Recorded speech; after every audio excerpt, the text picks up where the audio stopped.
नमस्कार, मैं शैलेश और इस वक्त हम गंगा नदी के ऊपर हैं पटना में, और हमारे साथ मौजूद हैं बिहार सरकार के वो बड़े पदाधिकारी जिन्होंने बिहार को बहुत कुछ दिया है।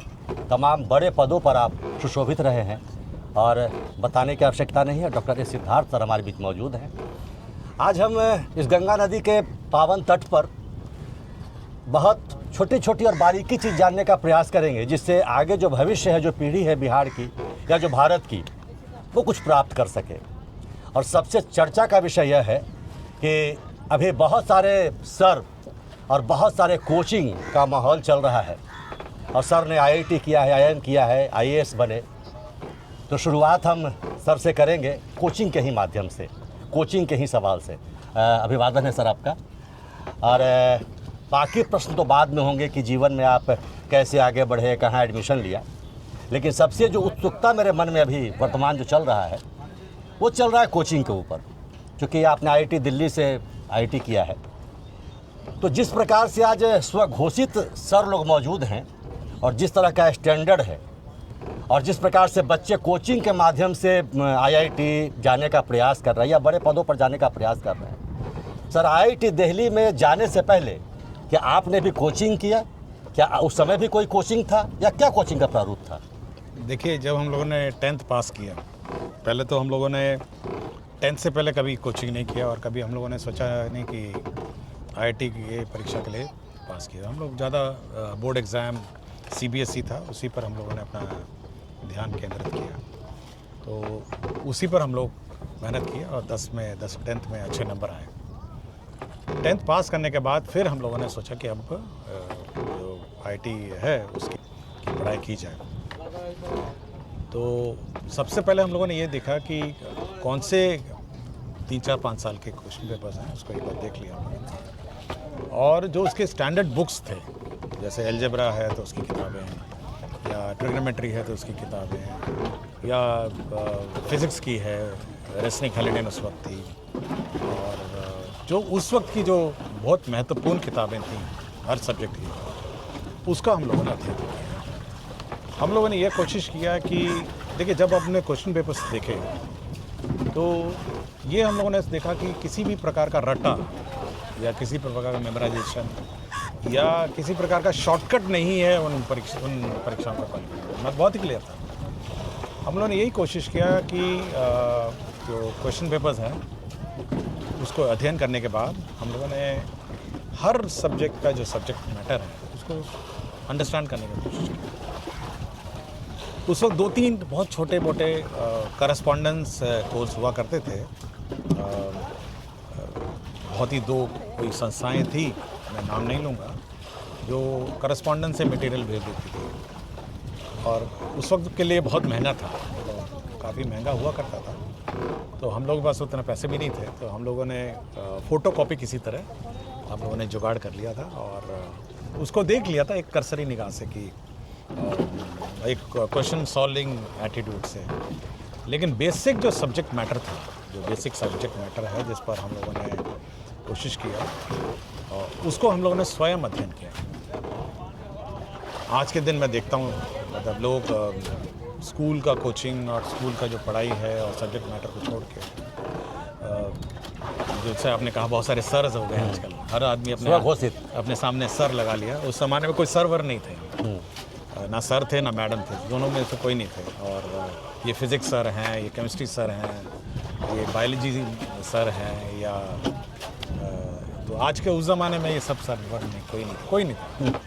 और सभी लोग कोशिश करते थे कि सब्जेक्ट मैटर को पढ़ा जाए और सब्जेक्ट मैटर को स्टडी करने के बाद क्वेश्चन सॉल्व कर, और बहुत सारे हम लोग क्वेश्चन सॉल्व करते थे। ये हमारे प्रयत्न रहा कि क्वेश्चन हम लोग सॉल्व करते रहे, और मतलब उस सब्जेक्ट के एक्सपर्ट्स हम लोग। कभी कोई ये कहेगा कि भाई कंपटीशन आज के दिन बहुत ज़्यादा है, लेकिन कंप्यूटर साइंस में जिसमें मैं गया उसमें तो और कम सीटें थी, 2 ही जगह थे कंप्यूटर साइंस में। तो कंपटीशन इतना टफ था, मतलब संख्या में स्टूडेंट्स उस वक्त भी काफ़ी ज़्यादा थे, लेकिन केवल वही बच्चे निकले मेरे क्लास में। मैं जब गया फर्स्ट टाइम कंप्यूटर साइंस के क्लास में, तो इस देश के नामी ग्रामी टॉपर्स हैं। मतलब आप सोच सकते हैं कि कर्नाटका बोर्ड का वो टॉपर था, तमिलनाडु बोर्ड का टॉपर था, दिल्ली बोर्ड का टॉपर, सब टॉपर्स थे बिल्कुल। और बिल्कुल मतलब कहते हैं अपने सब्जेक्ट और अपने स्कूल में जो टॉपर्स से पढ़ाई करते थे वो सब लोग थे। तो कभी कभी मुझे बड़ा आश्चर्य होता है जो कोटा में कोचिंग शुरू हुआ और ये सब शुरू हुआ, ये एक नई शुरुआत हुई है।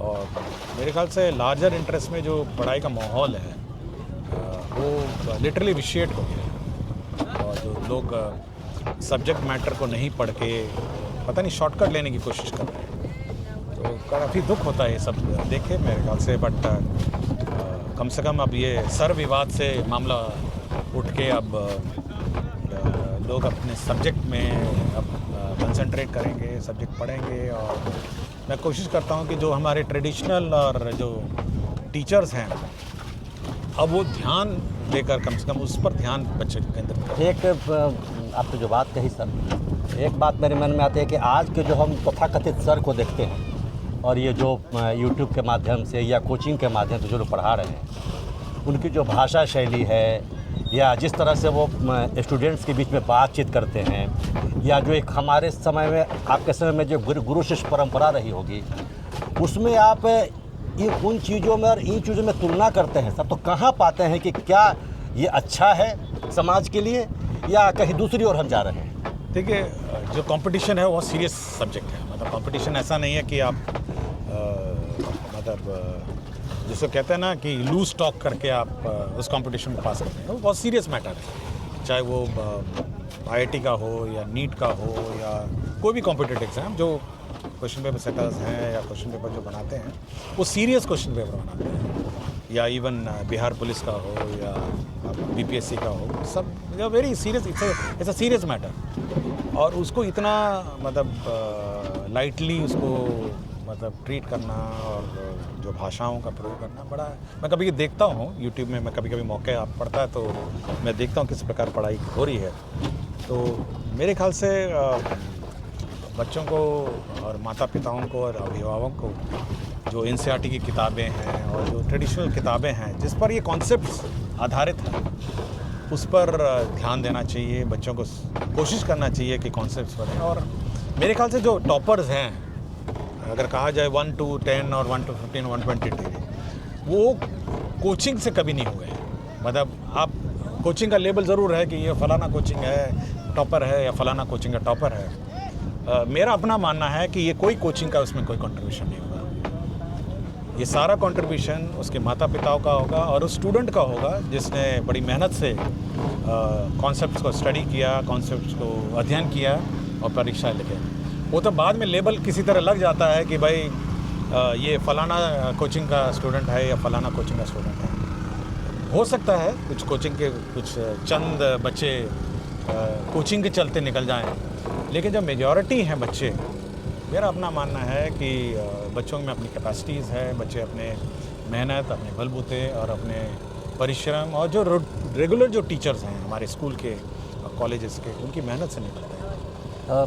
सर आपने कही कि अभी तो एक दौर चल रहा है कि सारे कोचिंग करते हैं और एक ही लड़के का जो सफल हो जाता है उसके कई कोचिंग संस्थानों में पोस्टर छप जाते हैं। और ये सच बात है कि जिन बच्चों में टैलेंट होगा वो निकल जाते हैं और उन्हीं को सारे कोचिंग संस्थान अपने अपने पोस्टर पर छापकर आगे बढ़ाने का या अपने कोचिंग का प्रचार करने का एक प्रयास करते हैं। सर इसी से जुड़ा एक और सवाल मेरे मन में, जिस तरह के नैतिकता का पतन हो रहा है समाज में, जिस तरह से माता पिता के प्रति, गुरु के प्रति जो आदर भाव हम पैदा कर रहे हैं, जिस तरह से हमारे समाज में विघटन हो रहा है, उसमें क्या जिस प्रकार की ये कोचिंग व्यवस्था या जिस प्रकार के गुरु या जिस प्रकार के सर इस वक्त लोगों को के मार्गदर्शक बने हुए हैं, आइडल बने हुए हैं, एक तरह सेलिब्रिटी से भी ऊंचा कद होता है गुरु का, लेकिन जिस प्रकार का ये दिख रहे हैं लोग, इससे आप कितना सहमत और असहमत? ये कभी दुख होता है। मैं शिक्षा विभाग में ACS था, तो गुरु जो है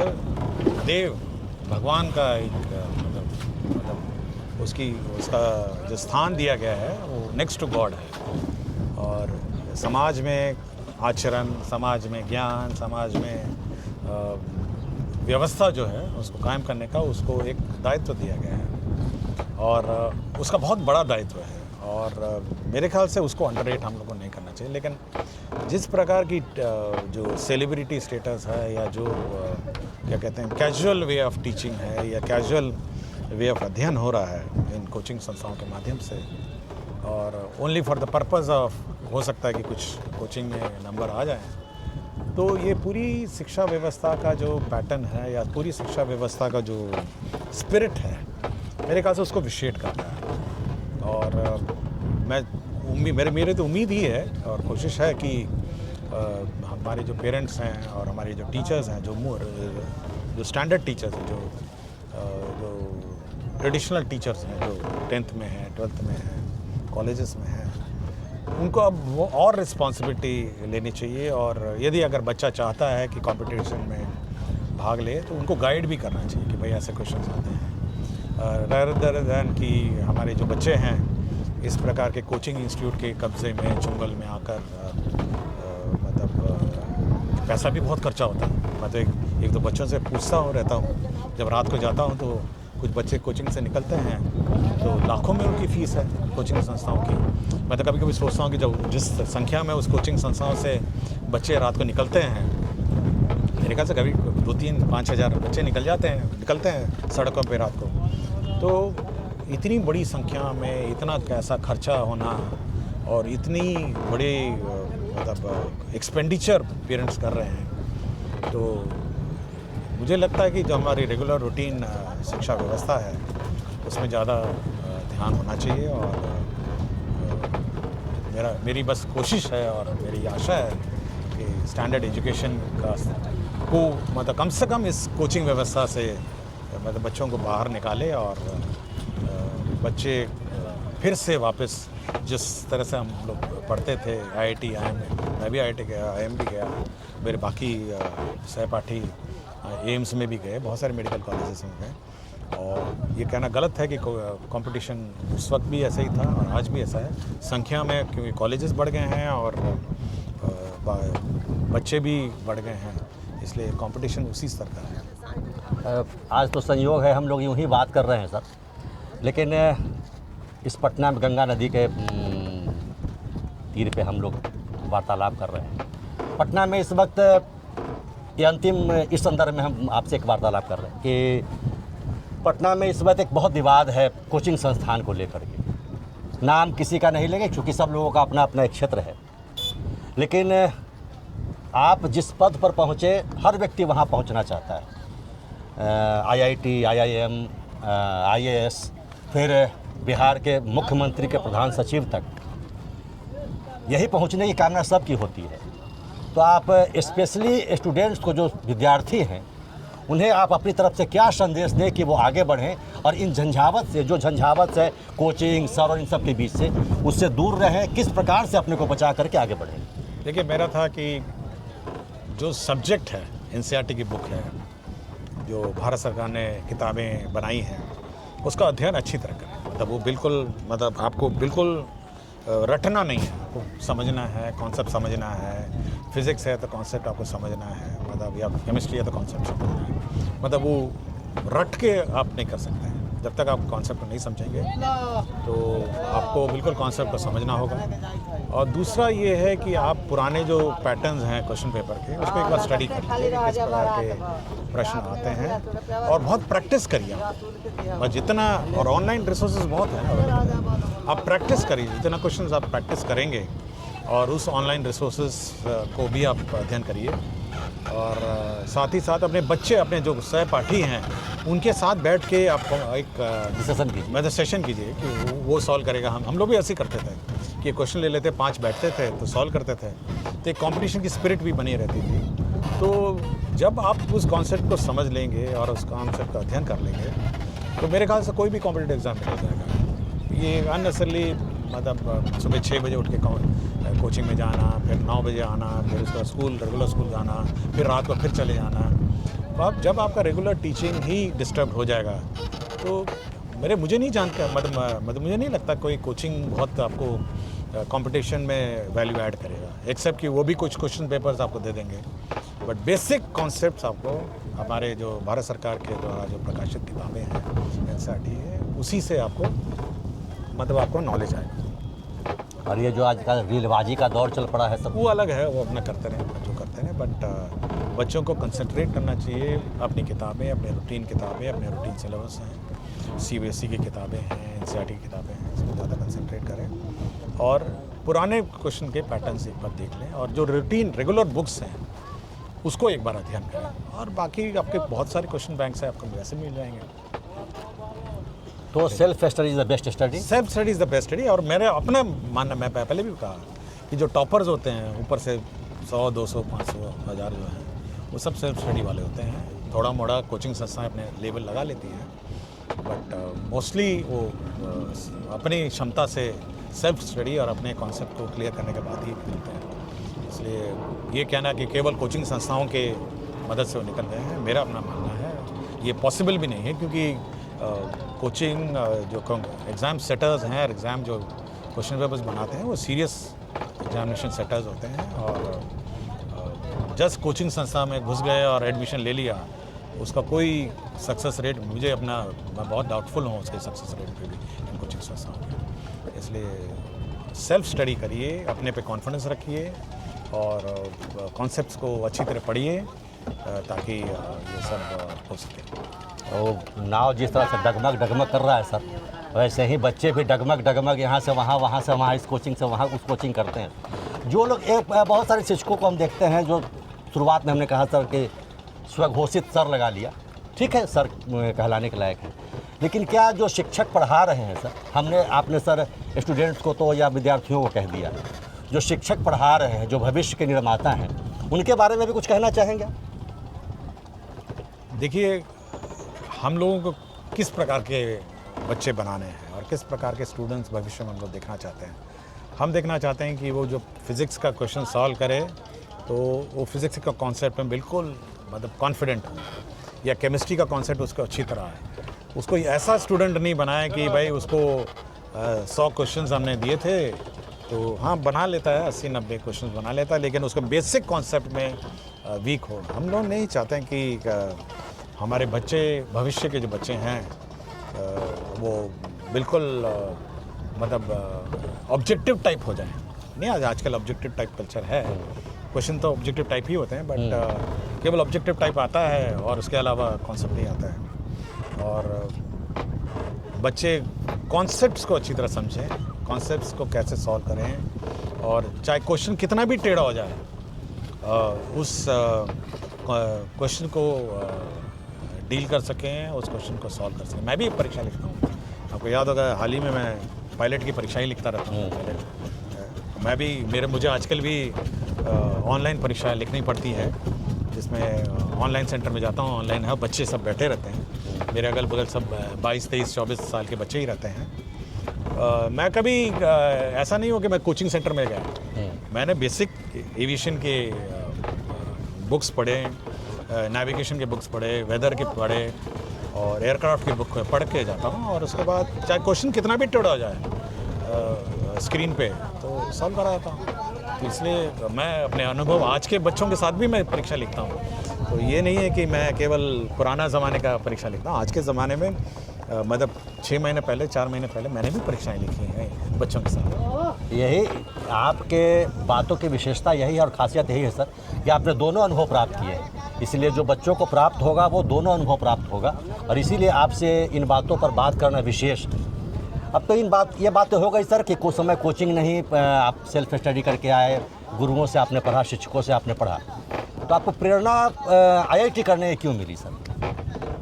देखिए, उस वक्त जैसे कि आज के ज़माने में भी था, लोग इंजीनियर बनते थे, डॉक्टर बनते थे, लेकिन मैं इंजीनियर बनना चाहता था, पेशेवर इंजीनियर बनना चाहता था, और इंजीनियरिंग में मुझे बहुत रुचि थी। ऐसा नहीं है कि मैं अचानक 11वीं में आया तो इंजीनियरिंग शुरू मैंने की। मैं मैकेनिकल टूल्स बनाता था, मैकेनिकल सामान बनाता था 8th से 9th से। जो आज के पुराना ज़माने का जो रेडियो है, मैं 8वीं क्लास में मैंने रेडियो बनाया था। जो बच्चों के पास रेडियो नहीं रहता था तो मैंने रेडियो भी असेंबल किया। तो पेशेवर मतलब प्रोफेशनली मैं मतलब इंजीनियर बनने की मेरी इच्छा थी। इच्छा तो मेरी हवाई जहाज उड़ाने की भी थी और एस्ट्रोनॉट बनने की भी थी, बट एक मैनेजेबल और एक अचीवेबल जो ऑब्जेक्टिव था वो था इंजीनियरिंग। तो ऐसा नहीं था कि मैं अचानक मैंने कोई तुक्का मारा कि इंजीनियर और मेडिकल में मैंने वो पता नहीं इंकी पिंकी पौंकी कि ये जाए उधर जाए, कोई या डाइस थ्रो करके कि लक सिक्का टॉस करके कि इधर जाएंगे उधर जाएंगे, बट मैं कॉन्शियसली इंजीनियर